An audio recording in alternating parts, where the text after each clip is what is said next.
All right. Well, good morning, everyone. Good to see all of you. Are we up and running, Matt? Okay, great. All right. Well, welcome, everyone, to our Monday morning Bible study, to our study of Acts. We are into chapter 18 today. Let me say a quick word of prayer, and then we'll jump in and get started together in our study. Let's pray. Lord, we thank you for this beautiful day, this fall.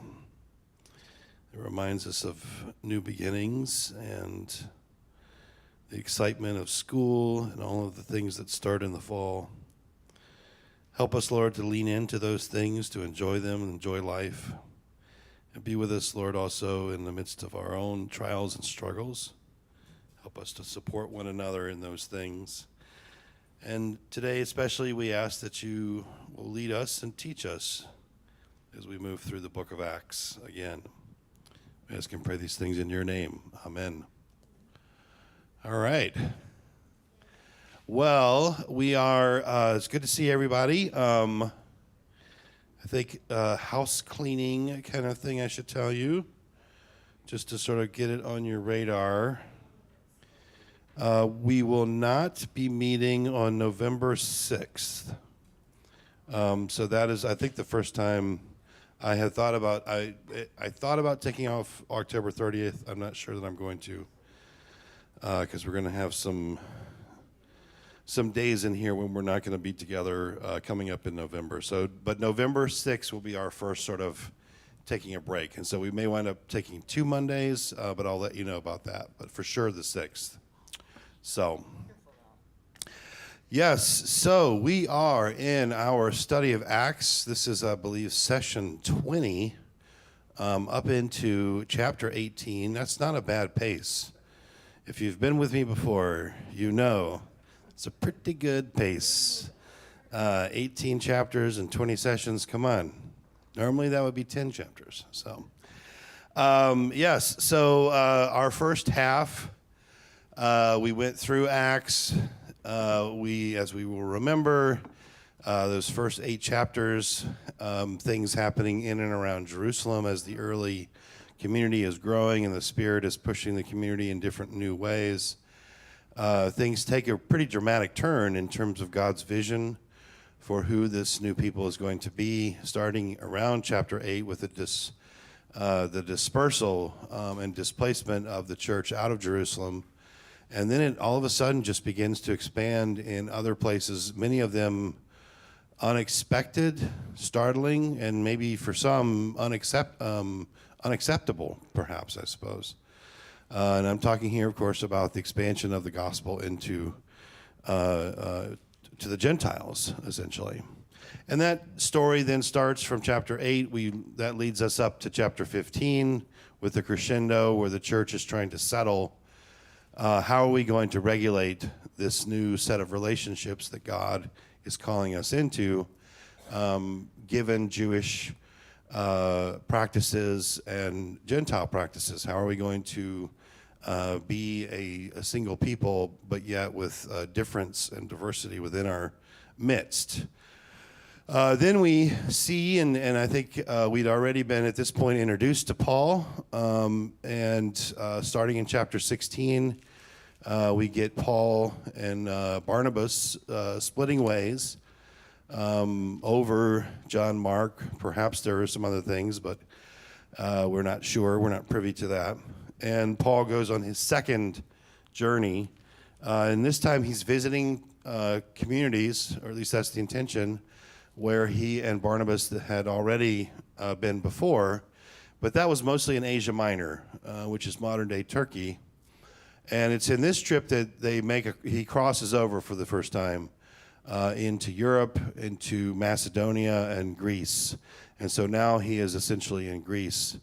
Now, one of the things that we find here, and of course, kind of little tidbits, is that this might be the first time that Paul has crossed over into Europe, but this is certainly not the first time that the gospel has crossed over There are already oftentimes communities, there are individuals, some of whom we're going to meet today, as far away as Rome, who have already embraced the gospel, but Luke doesn't tell us that story, which reminds us, of course, that we're not getting all of the stories all of the time. That's not the purpose of the book of Acts, essentially.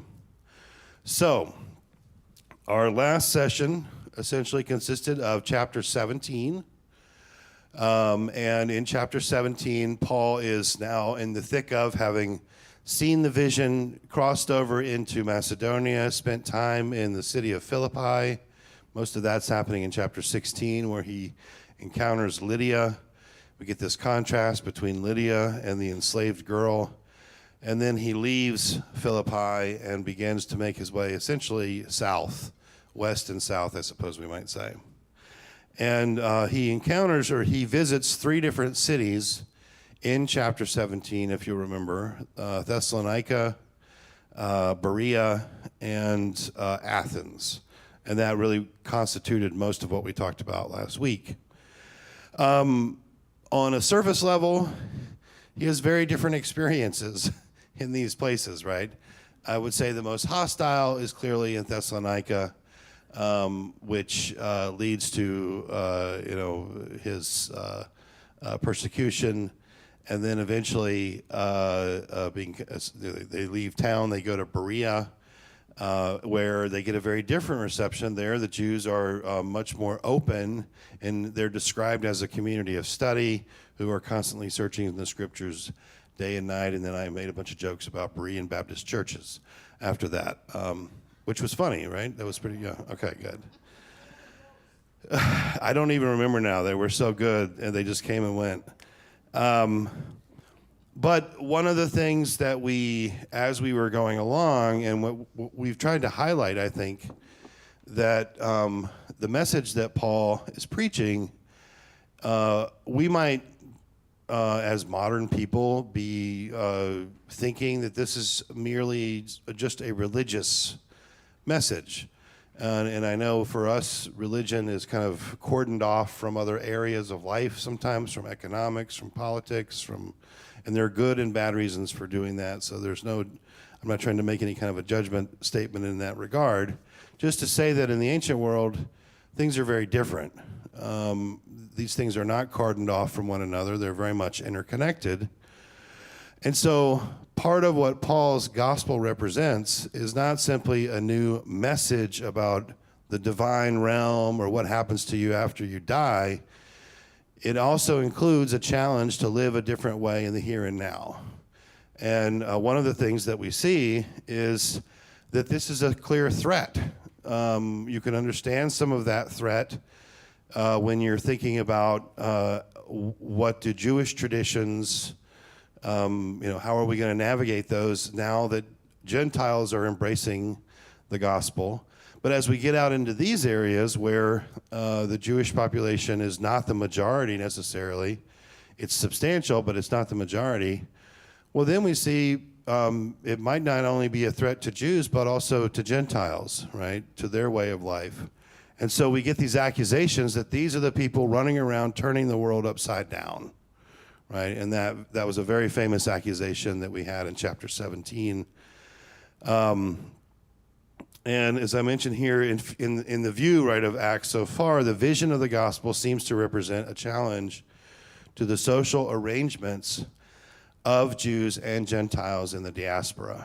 And one of the bases for this is that oftentimes Paul's practice, as it had been before, is to go to the synagogue, to go to the Jewish community, and to preach the gospel there, argue, make his case, etc. And only later, perhaps he might go to other areas, other places. And what we see, though, is, of course, so the Jewish opposition, I guess my point was that Jewish opposition is often first in terms of the description. But every now and then we'll hear about Jews teaming up with other Gentiles together to go after Paul and his companions. And I think we can surmise from that precisely what I just mentioned, which is that this way of life is disruptive, not only to a Jewish way of life, but also to the sort of status quo that Jews and Gentiles have negotiated with one another in whatever area we're talking about. So I've mentioned this before, sort of this image of the winds of change, right? That's what his message represents. But the winds of change often bring waves of resistance, is sort of and that's what we wind up seeing. And we've seen this pattern multiple times in the book of Acts, of the gospel kind of making an incursion, the Spirit making an incursion, extraordinary things happening, and then a resisting response after that. And so that same kind of pattern has sort of been going on and was going on in the last chapter. The journey for the last chapter then ends in the city of Athens. And the very famous, I would think it's famous because I heard about it a billion times in college, in the InterVarsity, and InterVarsity actually, I think, kind of thinks about this scene as sort of a model for how it understands its role and relationship with the modern university. But Paul's speech at the Areopagus, right? So he is in Athens. He's speaking to Jews. Eventually, it says he's also in the marketplace, and he's arguing with Epicureans and Stoics. And so you start to hear, well, these are in fact philosophical schools that existed at this time. And then eventually, Paul is kind of taken to this famous place or this famous gathering. And at this point in time, it's not clear if it's a place or a gathering, but I won't go into all that stuff. But it's called the Areopagus. And there Paul delivers a speech, a sermon essentially. It's unique. We talked a little bit kind of looking at that sermon. And I'll come back to these 2 points here in just a second.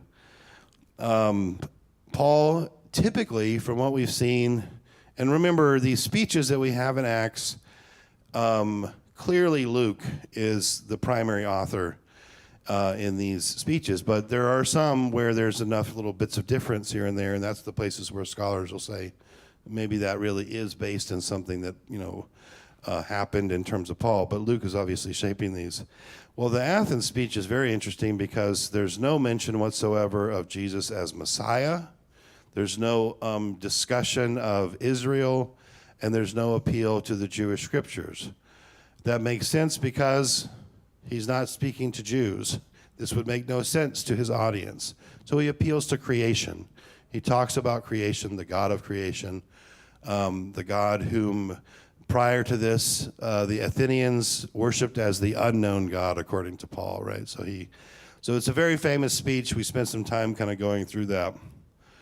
And I think, again, as I mentioned here, this confrontation, this dynamic is different than some of the others, or unique. I don't want to overplay the uniqueness, but it is unique in the sense that, Athens symbolically represents, at this point in time in history, and maybe we might just say generally in some sense, the seat of the Greco-Roman inheritance, the cultural tradition.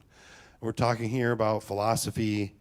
We're talking about the great playwrights, the construction of some of the Greek myths. All that stuff is sort of wrapped up in this. So that Paul would make a visit to Athens and would wind up giving a speech in the Areopagus doesn't feel entirely out of place, right? Because in a sense, this is the confrontation between Jerusalem and Athens, which is what we kind of wind up with that motif used later by one of the church historians or church fathers, Tertullian.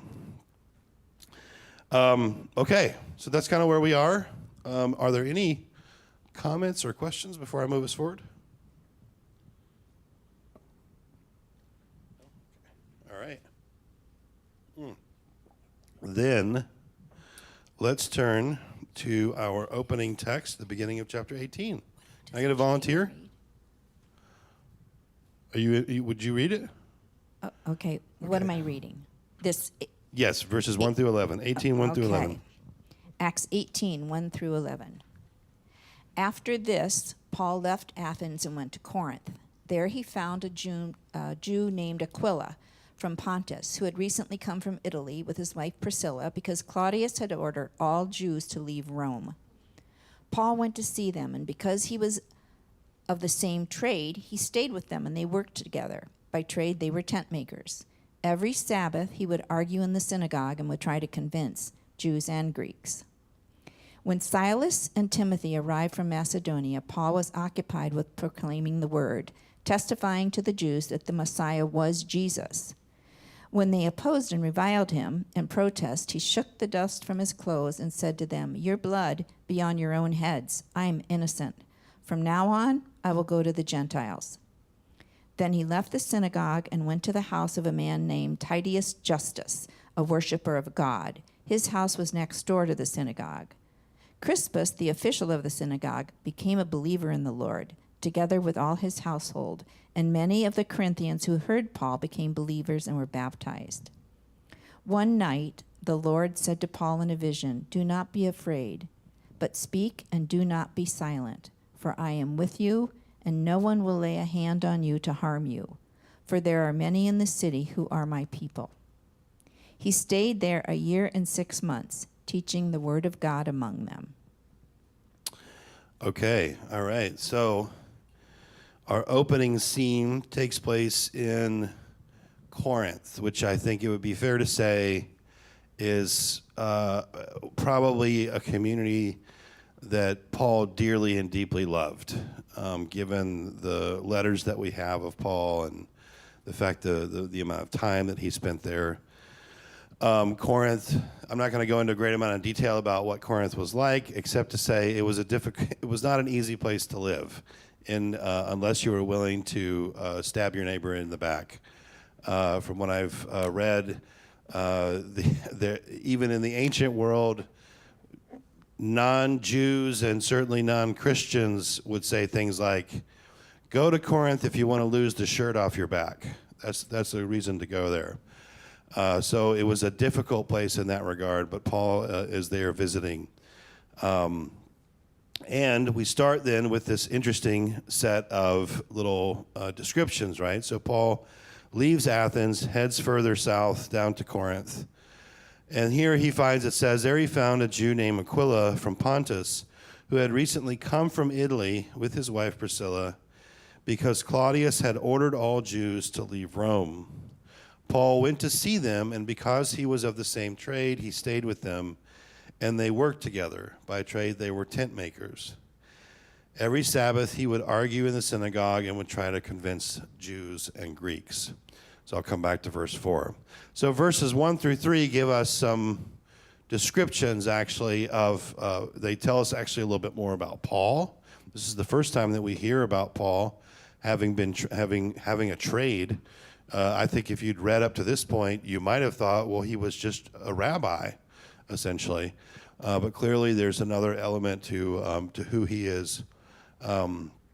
He has more tricks in his bag, or he has more in his bag of tricks. I don't know. Either way. But we also encounter then Priscilla and Aquila, and I'll come back to them. I think we're going to revisit them briefly also next week. We are introduced to them, and again, I can't stress enough, when we get a name in our text who's not a primary character, that those figures are held in high regard. That's one of the reasons why we get these names. People would know about them, so these would be highly regarded, very well respected. Priscilla and Aquila, they are refugees, essentially, in Corinth, from Rome.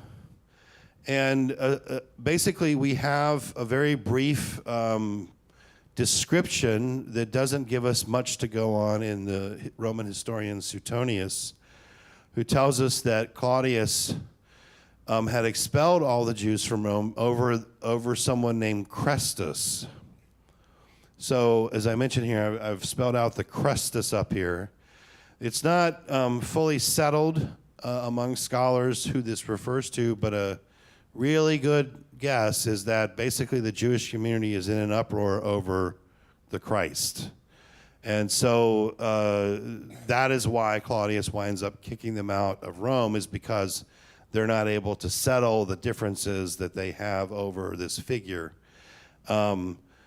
Remember, though, that's not definitive, but clearly, I think it's a pretty good guess.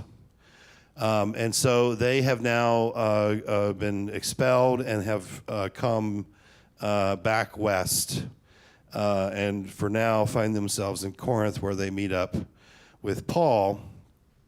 And as I mentioned before, I'll return next week to talk a little bit about the reordering of their names. Here we are introduced first to Aquila and then Priscilla. From here on out, pretty much, it's always Priscilla and Aquila, and the reversal of those names indicates that she was the more prominent of the two figures. And in fact, when there's a description later that we'll talk about next week, where she also is teaching Apollos, and not simply that Apollos is being taught by Aquila. This, again, raises up for us an example that clearly things were much more complex in terms of the roles of women and the access that they had, the respect that they garnered in early Christian communities than simply it was all patriarchy, which of course we know that there was a significant amount, obviously, of patriarchy. But that was not the only thing going on. It says that they are, by trade, they were tent makers. This has, of course, led to, it's launched 1,000 ministries, right? The tent making ministries in which people aren't necessarily making tents, but, you kind of get the idea. One of the things that's interesting that I kind of came across in the commentaries is that the word that's used here could mean actually making tents, but it more broadly means leatherworking. And so, at the very least, these are leather workers, and they share that, which is interesting because what is leather made from? Well, dead animals, right? And so there's something about leather making that's not necessarily the most acceptable thing, certainly not in sort of certain circles. I think that's kind of an interesting thing to kind of keep in the back of one's mind. Not only the fact that they are trained in that way, but that Paul is trained in that way is a rather interesting thing. Whatever it is, whatever the case, what we see here, though, is another example that we've already encountered, particularly recently, but things are getting a little more subtle now, of extending hospitality to one another, right? Paul winds up staying with them. He went to see them, and because he was of the same trade, he stayed with them, and they worked together. So whatever the case, they extend hospitality to him and bring him into their circle. And this, I think, becomes a fruitful partnership. And we will hear from them again, as I mentioned. Let me stop for a second, because I think I saw a hand back here. Diane, hold on. Hold on for the mic. Oh, sorry. This might be a silly question. Is Aquila a man or a woman? It's a man. Okay, yeah. Thank you. Oh, and I also wanted to say, when Dave was in Bulgaria, you mentioned that it was a dangerous city, or that people kind of stabbed each other in the back, so to speak. And there's a saying in Bulgaria that says, "I care not for my own misery, but the misery of my neighbor." That was under communism. That's pretty tough. Cool.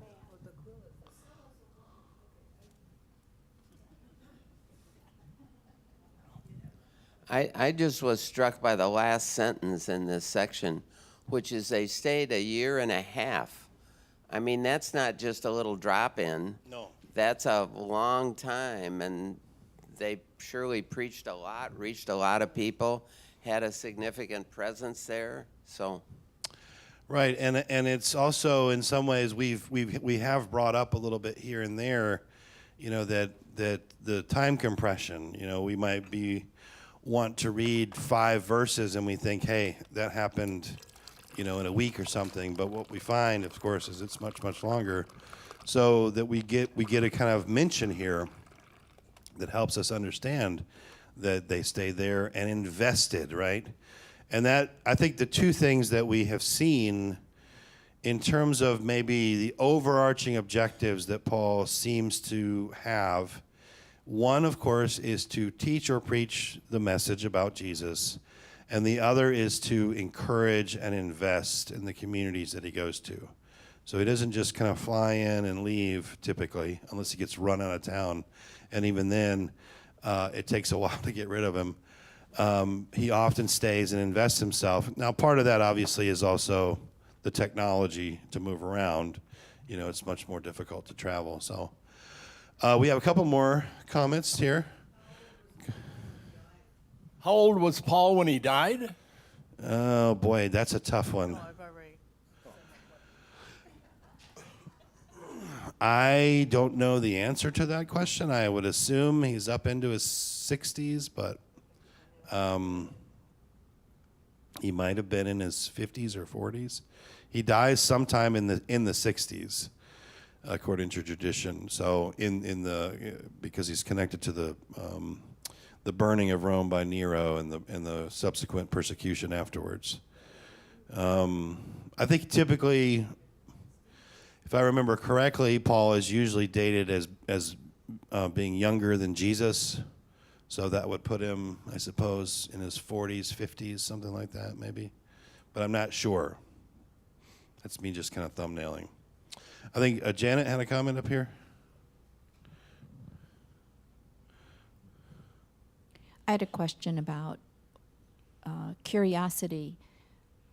Okay, so they were expelled from Rome because the Jewish factor was fighting over this. That's the theory, yep. So my question is, what was the impact on Rome that they were fighting to the point that they would be expelled? Why? I mean, if we have a group of people fighting about something, I mean, that's a big deal to expel them. So why did that happen? What was the fear of the impact on Rome? And here I'm like very much in the speculation zone, and also with little knowledge, which is great. Right? I'm going to speculate with no knowledge at the basis of it. That sounds like TV. Yeah, sounds like the news channel. My sense is that when we're not just talking about like Minnesota style disagreements. We're talking about like potentially rioting kinds of disagreements. I'm simply basing, I think, that on some of what we've experienced as we've gone through the book of Acts, when we see how violent the argument can get potentially over if Christus really is Christ. So there's that element. And then there's also just, I do know that there were often little outbreaks here and there. And so, of course, the city of Rome cannot be seen to be ungovernable, right? So we're just going to expel the faction of the population. And I think beyond that, though, is it's probably was a pretty sizable, it's probably like, maybe close to 10%, I don't know. So it's not a small amount of people. So that's about the best I can do, though, with that. These are great questions. All right. So the rest then of our story, or of our text here, brings us into details, some of which sound a little bit familiar, verses 4 through 8. I think one of the things that sounds the most familiar is Paul going to the synagogue to teach, right? I mean, this is something that we've heard again and again throughout. So his normal practice of going to synagogue as a faithful Jew would do, entering into argument. And again, I think one of the reasons also why Luke consistently tells us this is it's not only because it's Paul's practice, but it's also tells you how ridiculous the accusation against Paul that he's not a faithful Jew is, because here he is clearly consistently being one, constantly going to synagogue, etc. That's where he begins his discussion. One of the things that I think is worth mentioning is in verse 5, it says, when Silas and Timothy arrived from Macedonia, Paul was occupied with proclaiming the word. That sounds very pedestrian. He's kind of busy doing that. The Greek there is actually he was consumed. Like that's all he wanted to do. That's all he could think about doing was preaching. So he was consumed with this and poured himself into it, which also, of course, doesn't sound like out of character for Paul in terms of what we have experienced. This preaching, right, and even here we get kind of a return to the Jewish register, as we might say. So if in Athens we're not going to talk about Jesus as Messiah, in Corinth, when we're talking to Jews, Messiah makes sense, right?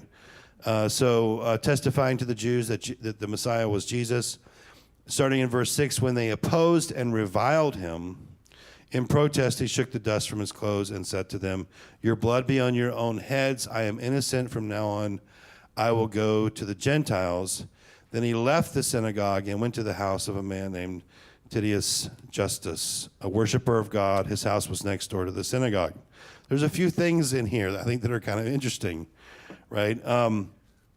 One is I need to make an important point because these verses have often been lifted out to justify Christian supersessionism, which is the idea that the Christian church has replaced Israel, which, of course, is one of the theological underpinnings of Christian anti-Semitism, right? If God has taken the promises away from Israel and given them to the church, why do these Jews keep sticking around and living? And so that is what winds up happening in the history of the medieval world and up into the modern world, of course. What we see, though, actually, is that Paul is simply talking to this particular synagogue, right? That's number one, because Paul does leave this synagogue, but he's going to return to one when he goes to Ephesus.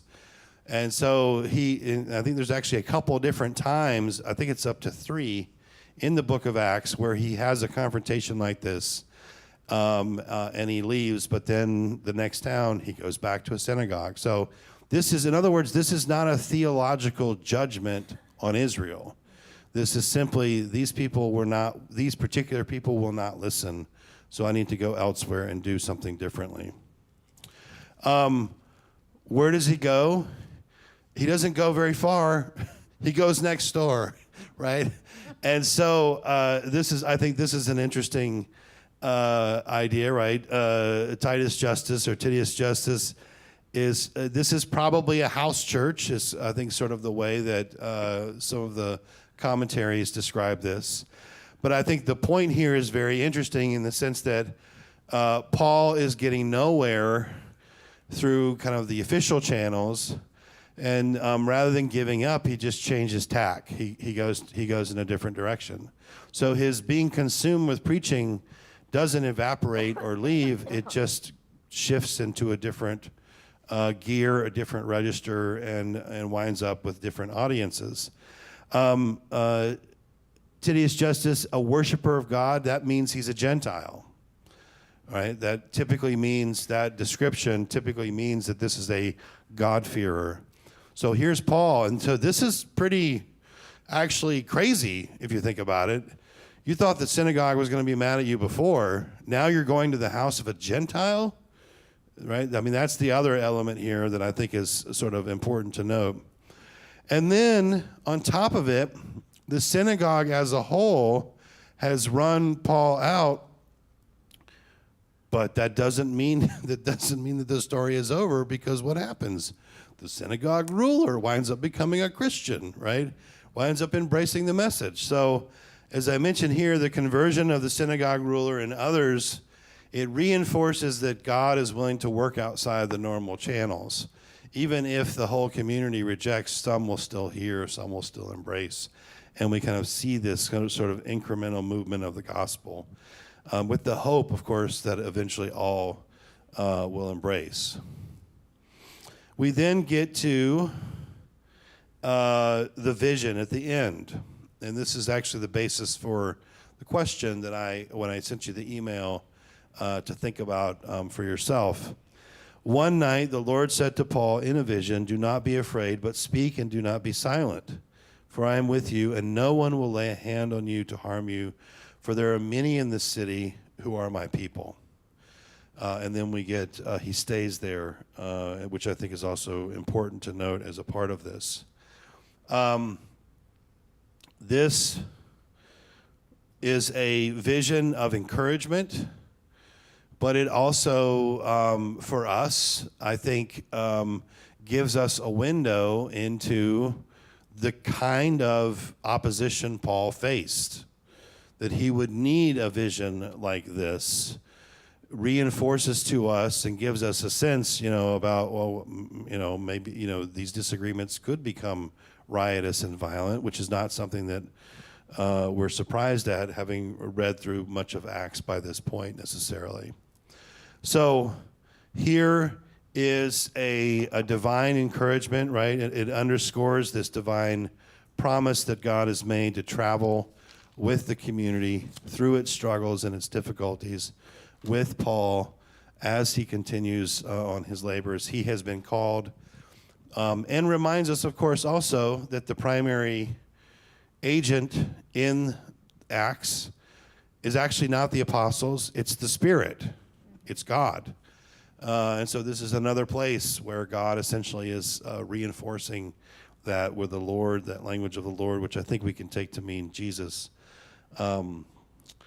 The time frame of a year and a half then does a bunch of different things for us, one of which, though, tells us that Paul trusted this voice. He stays there, right, in face of opposition for a while, for a significant amount of time. So he's obedient, essentially, to what he hears, and he leans into this promise of God that he has received. Okay, let me stop for just a second and see what kind of comments or questions there might be.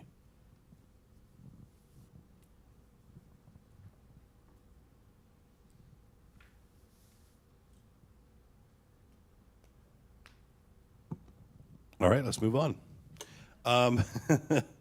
So can I get a volunteer who is willing to read our next set of verses?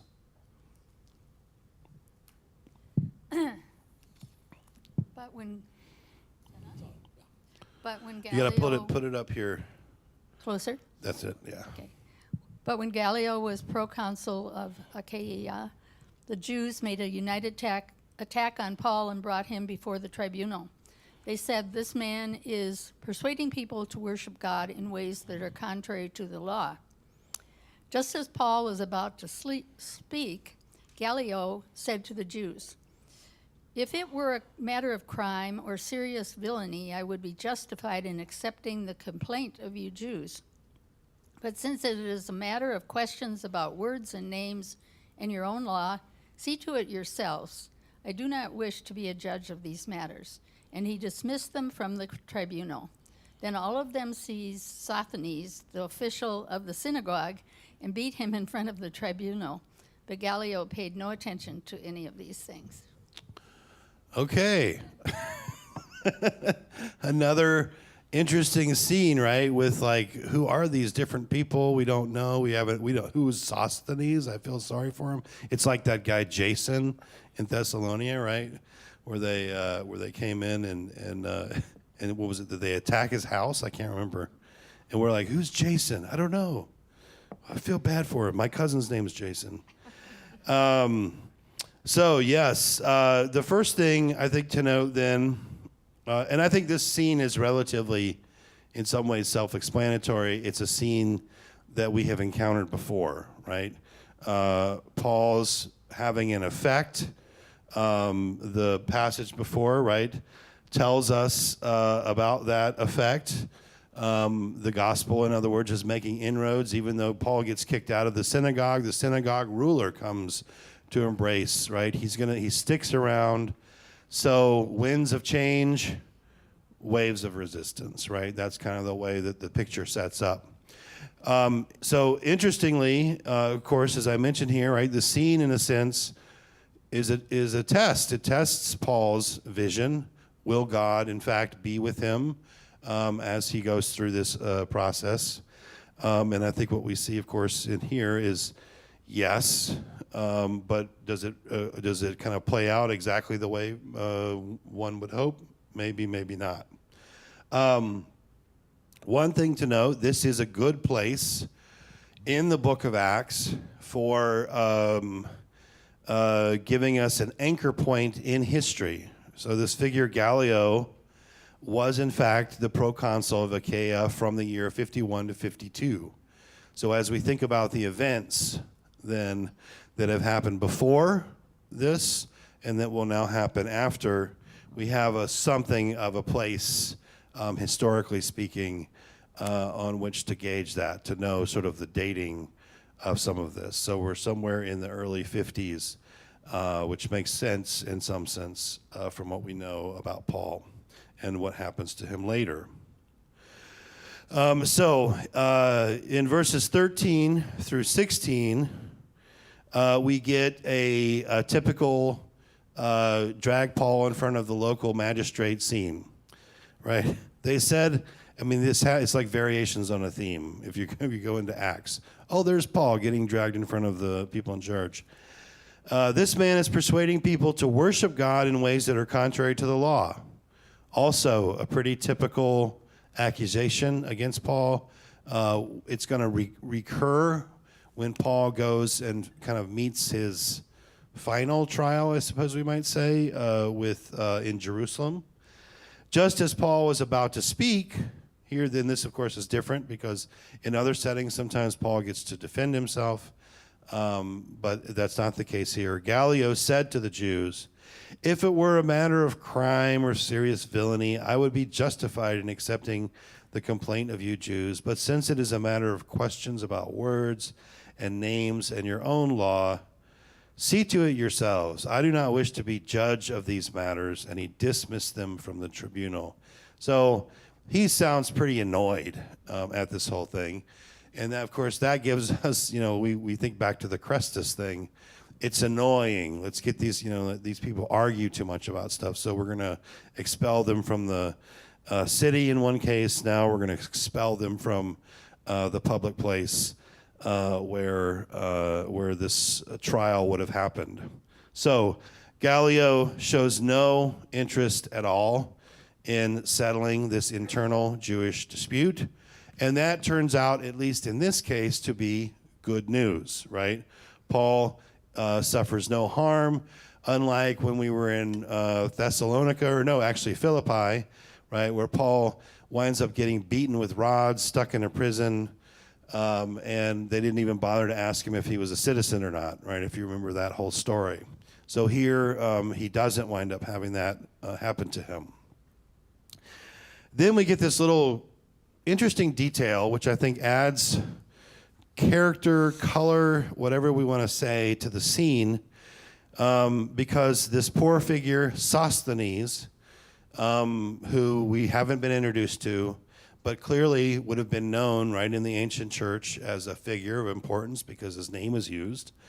Then all of them seized Sosthenes, the official of the synagogue, and beat him in front of the tribunal. But Gallio paid no attention to any of these things.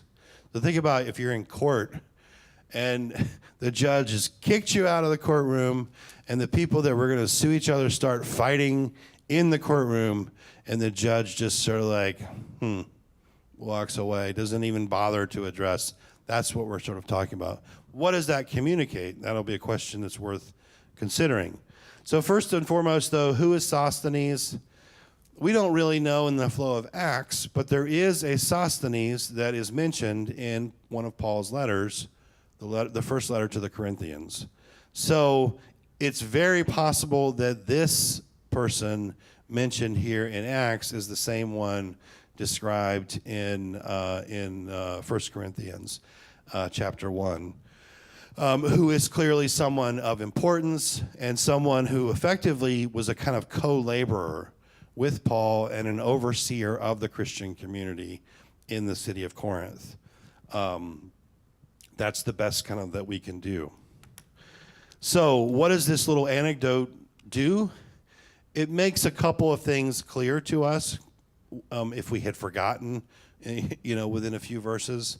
First is the constant threat of violence that was faced for Paul and his companions. And this again reminds us, right, this accusation, these people are turning the world upside down. They are a threat to our way of life. They are trying to make us follow other customs. If you remember in Philippi, they're trying to get us to do things that Romans shouldn't do. If you go to other places, they're trying to get you to do things that Jews shouldn't do. Like, that's a kind of constant refrain. And the response is often out of fear and violence. And that's a response that's predicated on you are threatening the very kind of social order that we have set up.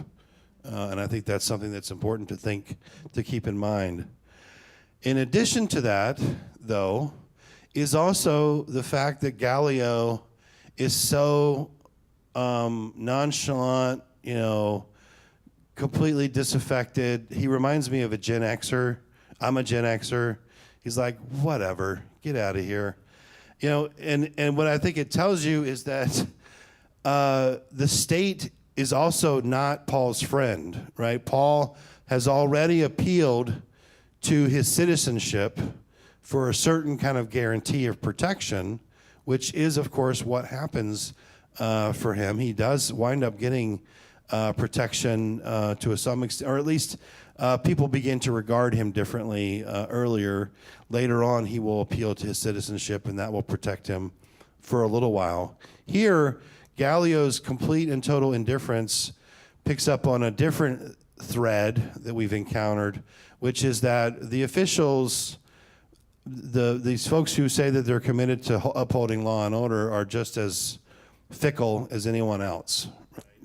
The example that I can think of that's the most recent one in what we've read is in Philippi, where they start a riot. These are, local people start a riot. They drag Paul and his companions before the officials, and it tells us that the officials don't even hold a trial to figure out what's wrong with them. They just start having them beaten with rods, right? It's that idea. So the state is not their friend. I think it's something that we have to keep in mind. And here, the response is indifference as opposed to hostility, but no less perhaps disconcerting if you were someone like Paul. So let me stop and see comments and questions. I got one back here. First, I have go a ahead. question. Okay. On verse 4, it says, if I can get to verse 4, where is it? And he argued in the synagogue every Sabbath and persuaded Jews and Greeks. Could the problem be the messenger as much as the message? Could Paul be hard to take? I mean, did other people have the same problems Paul did? That's a good question. Just the way that you put the question, I like that.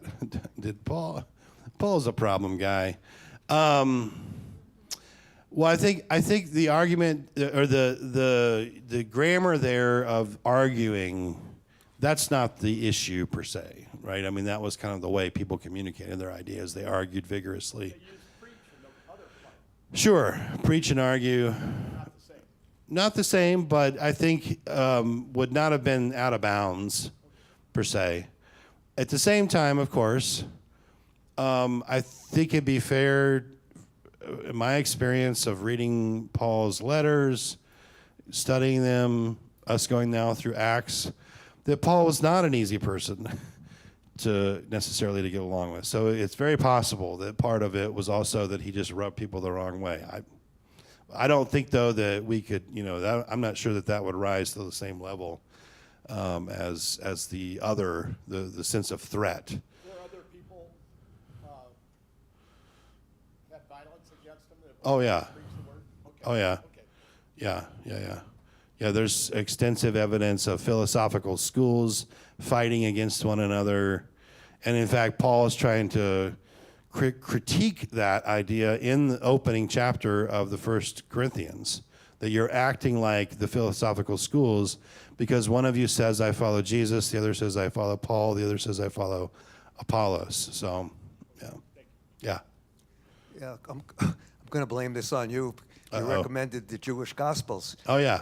And almost finished with the book. But this is a big deal when they say about you're arguing over the law. Because as you well know, because you recommended the book, one of the biggest issues had to do with the dietary laws, right? I mean, this was really a core issue for Jews, right? And it splintered them up. And along with that, one of the things that occurred to me is that we seem to assume what the message is and what Paul brings. What is he talking about? So 2 questions here. One, does he have in mind the dietary laws that Jesus may have altered, or his followers? Because that's what that chapter is all about. And you mean, does he have in mind in terms of as the threat? Yes. That people would respond to? Is that part of Paul's message? Is that something that's known? Or is it just the resurrection and the afterlife? We don't, from our discussions all the time, we always talk about Paul spreading the word. But I rarely remember anything that we said, this is what he's talking about. Is that clear? Yeah, that's great. I think that's great. It does get to the heart of, it actually gets back to the point I sort of made, I think, early today, but it maybe says it more clearly. And my operating assumption, based on where we are now in the flow of Acts, that Cornelius event is behind us. The confrontation at Antioch between Peter and Paul and others is behind us. The Jerusalem Council is now behind us. That more than likely Paul has some Gentile inclusion component. And I think we've even had a speech where he talks a little bit about that, and he gets kind of booed down here. So my assumption is that this is not simply a religious thing about the resurrection or even about Jesus as the one who is the Messiah. It is also an encouragement and a call to live together now differently, or to allow for or embrace that Gentiles are fully included without having to become Jews. That's what my working assumption is, because I don't know. It keeps, number one, it keeps coming up. They keep accusing him of undercutting the law. And we know, and I do think we do know, that in sort of Jewish tradition, there's the Haggadic and there's the Halakhic in terms of engaging Scripture. Haggadic refers to the ideas about who God is, about the afterlife, about divine action, God's character, etc. That's where you would put all the theology, we might say.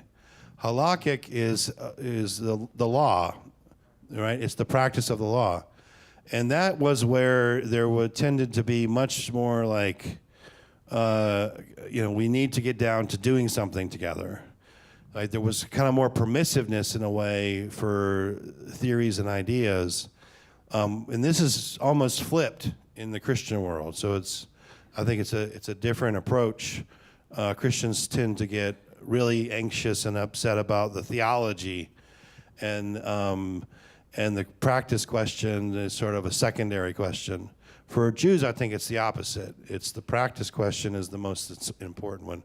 So with that given sensibility and the level of the ferocity of rejection and the ways in which during the narrative and certain kinds of times, what we can deduce with Jews combining with Gentiles, etc., this is somehow this is an assault or an attack on the rules, the sort of agreed upon rules for how we're going to live in diaspora, which clearly would have included how are we going to navigate dietary restrictions, etc.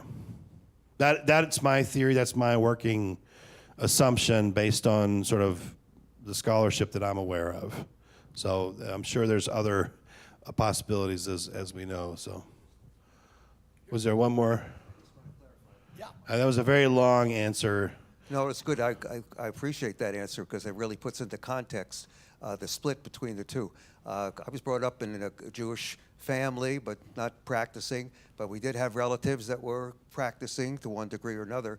And I'm going to tell on my wife here. We had my relatives come and visit us, and we bought ham for the dinner, right? And just so happens the relatives that were coming were practicing Jews. And I didn't even think of that. Yeah. And they were very, very polite. Nobody's throwing anything or anything like that. But we had to find some substitute. But this is a big deal. you Right. know, the practice. And I think that's what you're saying here, Yeah. is that for Jews, the practices are really critical. The other stuff, they can dismiss the theology as a matter of fact, They can. as Yeah, a fantasy, because it's nothing they have to do. Right, Either that's you right. believe or you don't believe. right. But this is something you got to do. And That's if you right. don't follow the dietary laws, you're going to be in big trouble with the big man. Right. And you could and just so that we're also clear, like if you really get granular, you will have differences, within communities and differences in different places for how they would, particularly diaspora, because you can't keep the law in its fullness because you're not near a temple, et cetera. So they make allowances, et cetera, but there is very much a set of like assumptions and expectations. And I think that's one of the things then that Paul kind of threatens in a way is we need to find a different mode of inclusion because God has found a different mode of inclusion. And the dietary element is not the most important. Now, that doesn't mean for Paul, and this is the thing this is the part to me that's left hanging by the book of Acts, which is when Paul says that a Gentile doesn't have to become a Jew to embrace, that's one thing, but what about the status of the promises to Jews, right? Because Jewish identity, at least kind of working theoretically here, is not so much ethnic. I suppose there is an element of that, as it is commitment to doing certain things, right? And Paul's, the one side of the ledger sounds like it really threatens, like, well, there should be no Jews because none of those practices matter. That is one deduction I think that some kind of the church in some ways takes forward. But Paul doesn't resolve that. He doesn't, and in fact, we find him shaving his hair and taking vows and still doing things that Jews do, like being Jewish. All the while that he's saying that I'm fully Jewish, I've embraced Jesus, I'm trying to follow Jesus. And I also think that God has embraced Gentiles. And so in a way, like, I'm not sure how I don't know if I shouldn't say I'm not sure. Let me backtrack that. How the multicultural vision that Paul was working with was going to be worked out on the ground, I don't think we have a clear enough picture from the sources that we have. All we have is history, which is not nothing, but it does show us that pretty rapidly the church goes from being a predominantly Jewish, somewhat mixed, to overwhelmingly Gentile. And why is that the case? What are the that's the stuff that we just don't know. So, but these are fascinating questions. I think there was a comment up here. Okay.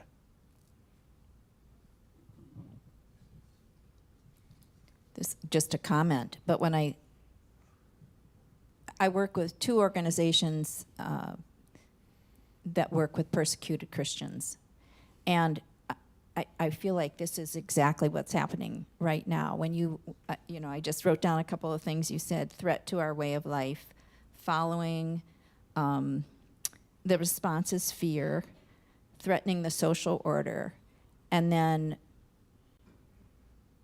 how in some of these, in South America and Asia, how the religious practices have gotten intertwined with the local customs and with animism and some of these other things. And so then to have Christianity brought in it's a threat to the social order. And it just, I feel like all of this could just be put to today of what's happening, and then the rejection and being sent out of the villages, being sent out because of the threat. It just was striking to me. Thanks for sharing that. Yeah, I think we see some of these dynamics play out even today, like you said, like differently in different spaces, but even all the way up to today. And that is, though, one of the things I hope that you've taken from this class, which is, the New Testament isn't just asking us to believe certain things. It's also it's asking us to live a certain kind of way, and sometimes that way is a threat, right? Okay, so let's turn to our next passage. Elgin, I think you still have the mic there. I'll do it. After staying there for a considerable time, Paul said farewell to the brothers and sisters and sailed for Syria, accompanied by Priscilla and Aquila. At Cenchrea, he had his hair cut, for he was under a vow. When they reached Ephesus, he left them there, but first he himself went into the synagogue and had a discussion with the Jews. When they asked him to stay longer, he declined. But on leaving of them, he said, I will return to you if God wills. Then he set sail from Ephesus. When he had landed in Caesarea, he went up to Jerusalem and greeted the church, and then went down to Antioch. After spending some time there, he departed and went from place to place through the region of Galatia and Phrygia, maybe. Phrygia. That's what, yeah, it said. Phrygia, strengthening all the disciples. All right, that's awesome. That one too. Okay, all right. So this here, 18 verse 18, up into chapter 19. So up into the material that we will turn to next week. All of this, kind of these events, in a way, center the city of Ephesus as central. So here we get just an initial foray, but we're going to come back, and in Ephesus we're going to have a massive riot, and Paul is going to have to navigate that.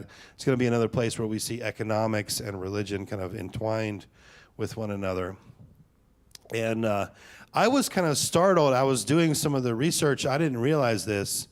But at the time, Ephesus was the fourth largest city in the Roman Empire. I did not realize that.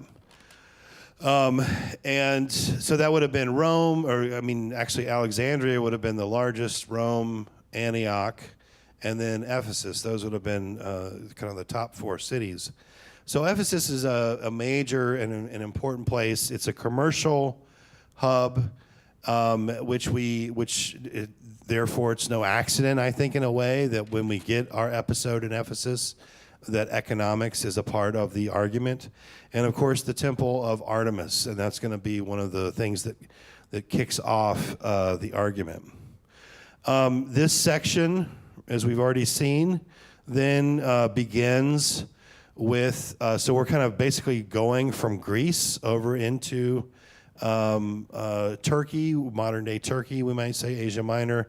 Ephesus is in the western half of that geography, that area.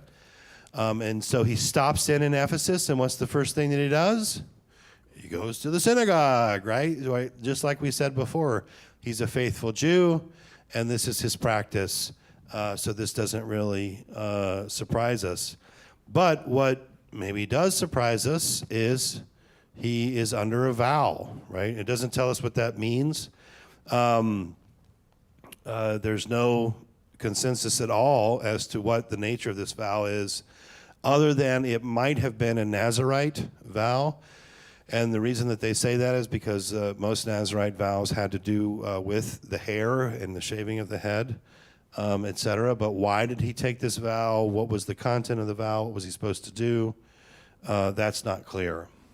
The point, though, of course, even if it's not clear, is it yet again shows us Paul doing Jewish things, right? Which again belies the accusation against him that he is not Jewish or that he's trying to undermine Jewish identity. Again, I think this is another one of those examples where that has to be questioned in terms of Paul's opponents. And in terms of constructions of early Christianity, which sometimes get popularized even in our culture, that say something like Paul invented Christianity. Paul was still very much a Jew.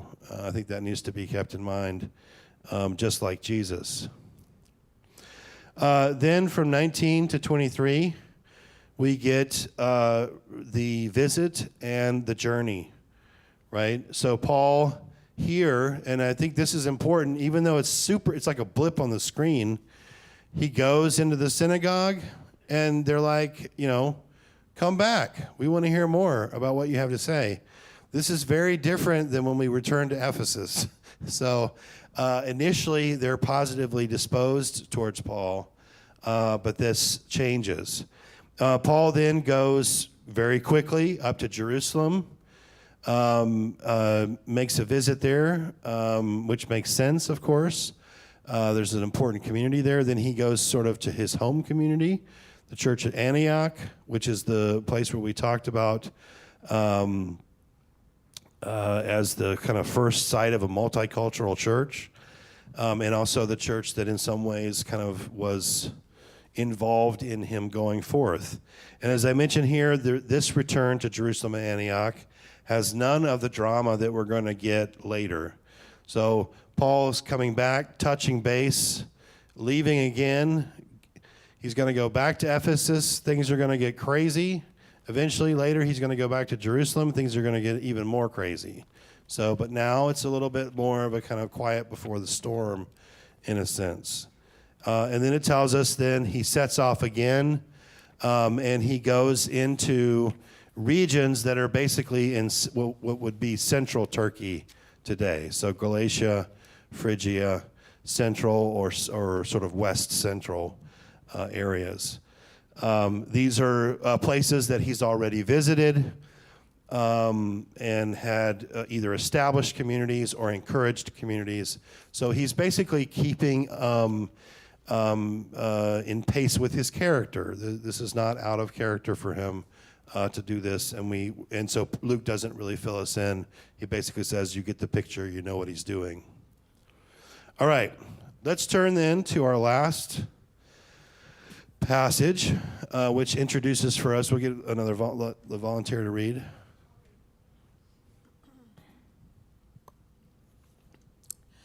Now there came to Ephesus a Jew named Apollos from Alexandria.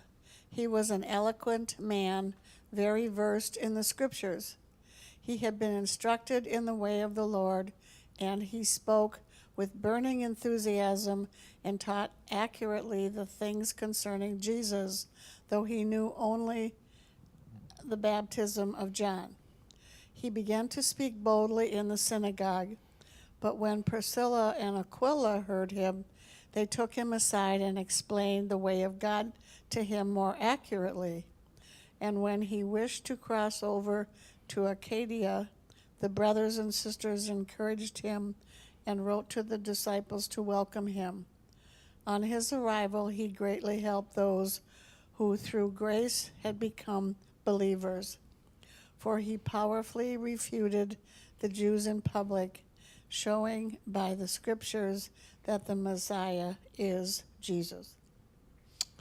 Okay, so we do encounter Priscilla and Aquila here again at our end. I think I was kind of confusing it, thinking it was next week, but before we turn to that, we want to talk about this enigmatic figure, Apollos. He is a figure who is mentioned of some prominence here. He also was clearly important, and he is mentioned very prominently in Paul's letter to the 1 Corinthians, and his name shows up a couple of other places. So this is someone who's been a very intriguing figure in the history of the Christian church. He is also put forward as the potential author of the book of Hebrews. That is a book that we're going to study together. So we will revisit that as one of the theories of who authored that text. Apollos' name is laid out and offered as an option for different kinds of reasons. He's an interesting figure also because Apollos is not a name that a Jew would normally have, right? You're named after a Greek god, right? So he's from the city of Alexandria. He bears the name Apollos. This tells us that he very definitely is a diaspora Jew. The city of Alexandria at this time had the largest Jewish population of any urban center, including Jerusalem. So it is an enormous community. It is very learned, and it is an ancient Jewish population. This is the city that produced the Septuagint. This is the city where Philo, who had been roughly a contemporary of Jesus, wrote. I think Josephus also was based in Alexandria. So great learning. So the fact then that Apollos is eloquent, right, and intelligent, clearly, the way that it just sort of fits with where he's from. The picture seems to fit well with his place of origin. And so here again, little, it's like, boy, I wish we knew off the page kind of stuff. So we don't know how Apollos knows the gospel. We haven't been told the story of the spread of the gospel to Alexandria. We don't know who taught him, etc. Or was it that Apollos left Alexandria and he came north? And that's how we just don't know. We're not given that. Only that he has been taught and that he spoke with great passion. It says, I think what does ours say? It says in verse, burning enthusiasm, that can literally be translated, he spoke burning in the spirit, which is kind of an even more sort of evocative image, I think. He's very eloquent speaker, and this would also, I think, this would also fit as a kind of caricature that one might criticize of someone, that they could be a great and learned speaker, but what they talk about is nonsense, right? You can have very, very eloquent speakers, right, who what they have to say is not very deep. We get a sort of similar picture with Apollos, right? He's an eloquent speaker, passionate, has been instructed, but not enough, right? So his eloquence is not fully matched by a depth of knowledge yet, and he needs to be further instructed. So he's taken aside by two people that we have just encountered, and that I think we have a pretty good feeling are close companions of Paul, because they lived with Paul for a while, and that is Priscilla and Aquila. Now, though, the names are reversed, right? And this is an important moment, and certainly scholars call a lot of attention to this, because before we met Aquila and Priscilla, now it's Priscilla and Aquila. In almost every other instance where those two names show up, Priscilla's name is first. What does that tell us? It tells us that she was the more important and probably took the lead in these things. So she is often held up as a figure to show that women were, in fact, teaching and playing significant roles of leadership in the church. Then 27 to 28, Apollos wants to cross over, basically to head into Greece, right? That's the region of Achaia. And the brothers and sisters are going to encourage him, right? Presumably he's been fully schooled and educated, and they're like, this guy will be perfect. Talk about a place that really wants to have, shiny, good delivery. You can't go there and cry while you're speaking. I would not have worked very well there, right? You got to have poise and knowledge and all the stuff, and Apollos is perfect for that, right? So he gets encouraged, and he heads over to Corinth, and that also resonates and I think aligns for us quite well with what we hear in Paul's own letter to the Corinthians, particularly in 1 Corinthians.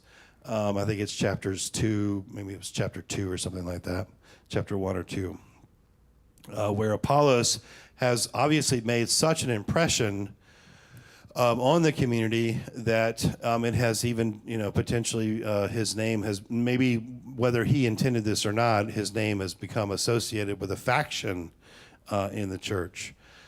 So he does have some sort of effect there. So that's we're kind of at the end of our time. Let me pause and see what kind of concluding questions you might have here at the end of chapter 18.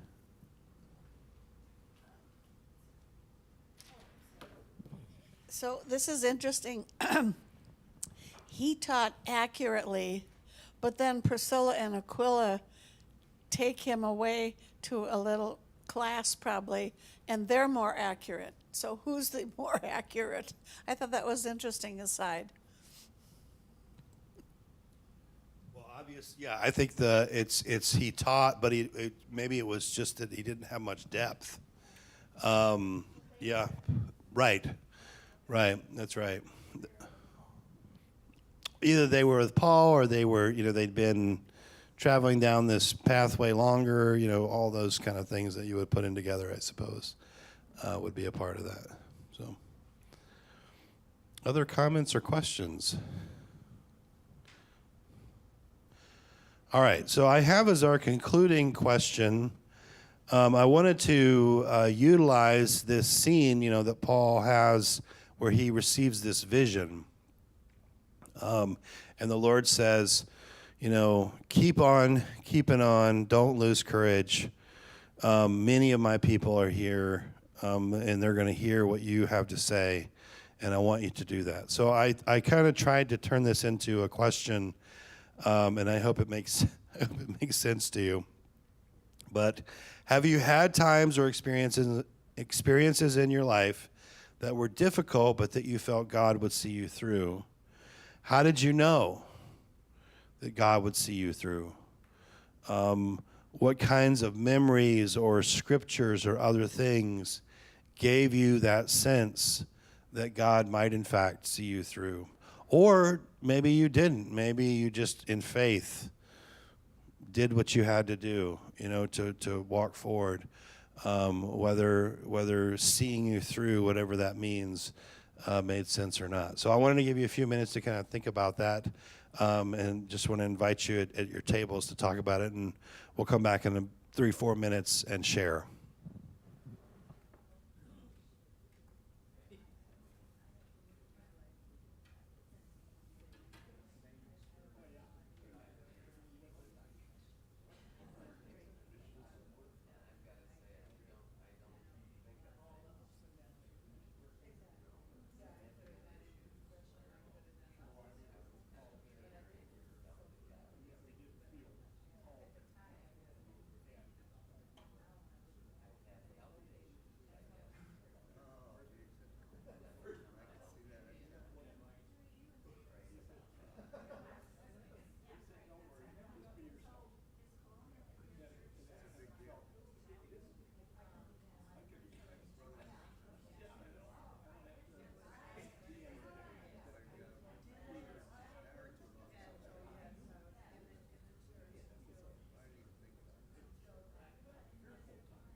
About 30 seconds.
Can I do my cue? Let me kind of do this, and then I'll give it a cool. Okay, let's come back together. Okay, let's come back together. Oh, so I gave you this question, which is kind of a series of questions, I suppose. Have you had times or experiences in life that were difficult, but you felt that God would see you through? How did you know that? What kinds of memories or scriptures or other things gave you a sense that God would, in fact, see you through? So what did you talk about at your tables? What do you want to share?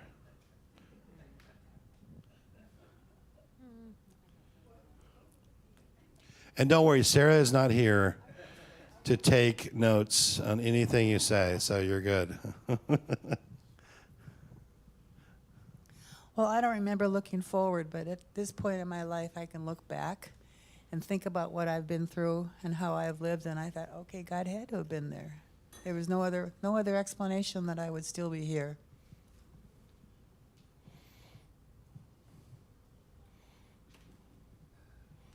And were there any particulars, Judy, to that?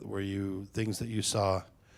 Were there any particular elements of like knowing that God was there, aside from the fact that you're still here, alive and kicking? Anything else? No, I don't mind. Okay. Well, we have one up here.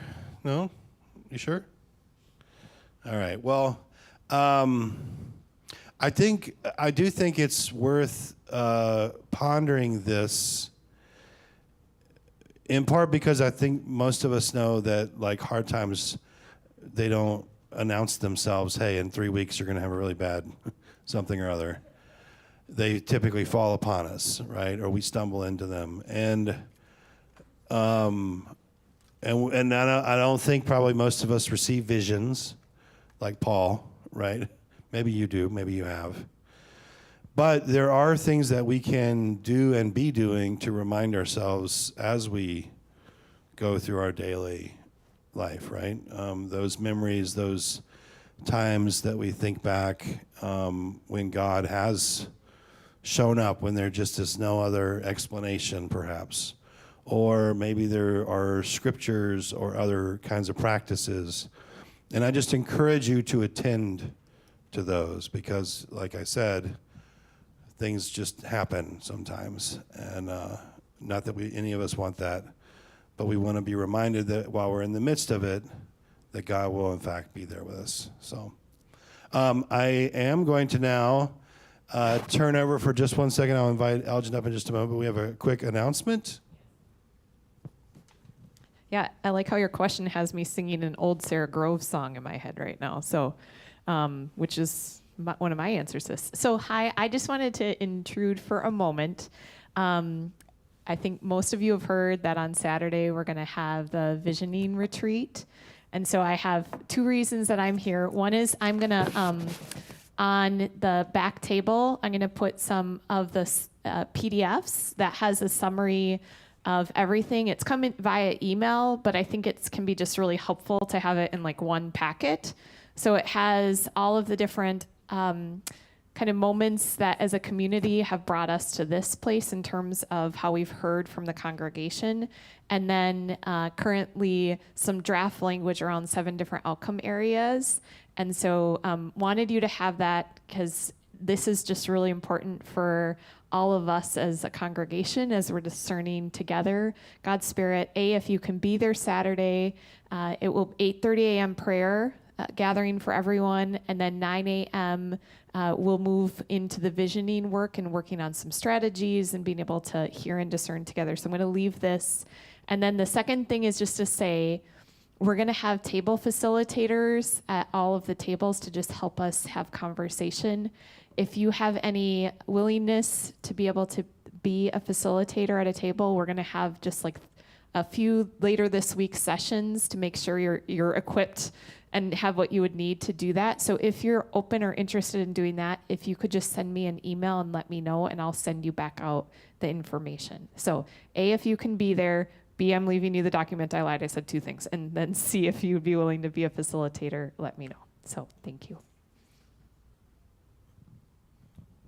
Awesome. Thank you, Sarah.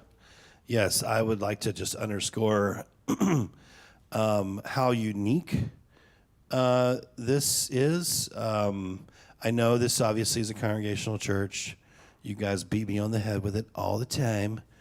No, but seriously, the idea that we would together source a vision, we would together discern where God might be calling us as a community is a very unique thing in a world that's often driven by, 2 or 3 decision makers or something like that. So I really strongly encourage you to make the time to be there and put your voice in and be praying for our community as we try to figure out how do we live into what do we want to, where do we want to be in the next 5 years or so or more.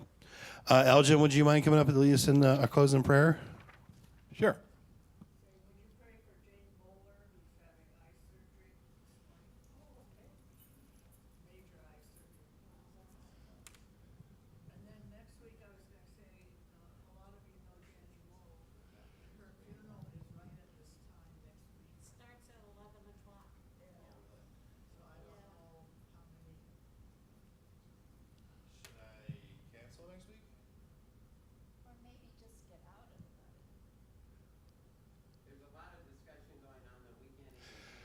We're talking about the funeral of Jenny Moe next week that comes at the same time as this is.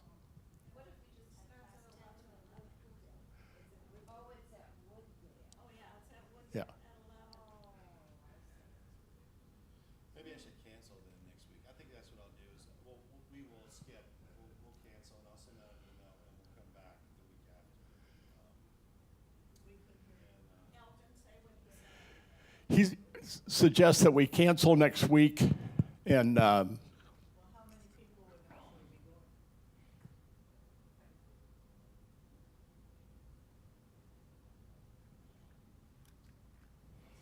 Yeah, I think probably that I'll cancel next week and we will reconvene in 2 weeks, which is fine. It's actually good.